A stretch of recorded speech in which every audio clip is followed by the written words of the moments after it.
Hello ভাইয়া, কই তুই? বন্ধুদের সাথে ঘুরতে আসছি। কেন, কি হয়েছে?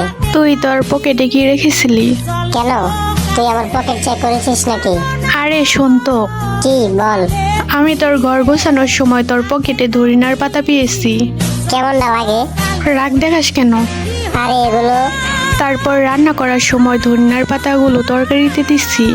এখন আব্বু আম্মু খেয়ে কি সব আবোল তাবোল বলতেছে। কি বলতেছে? বাবা বলতেছে আমি আকাশে উঠতেছি, মা বলতেছে আমি চাঁদের দেশে যাচ্ছি। আর কি কি বলে? বাবা বলতেছে আকাশের উপর দিয়ে নাকি বিয়ের সব যাত্রী যাচ্ছে, মা বলতেছে চাঁদের দেশে নাকি বর দেখতে যাবে।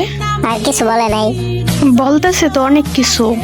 আচ্ছা, বাসায় কি তেঁতুল বা লেবু আছে? ফ্রিজে লেবু আছে। কেন, লেবু দিয়ে কি হবো? তুই দুইজনকে লেবু খাওয়া। কিন্তু কেন? বেশি কথা বলিস না, যা বলতেছি তাই কর। আমি বাসায় আসতেছি। আচ্ছা ঠিক আছে, তাড়াতাড়ি আয়। আসতেছি। ওই ভাইয়া, তাড়াতাড়ি বাড়িতে আয়, আমারও জানি কেমন কেমন লাগে এখন।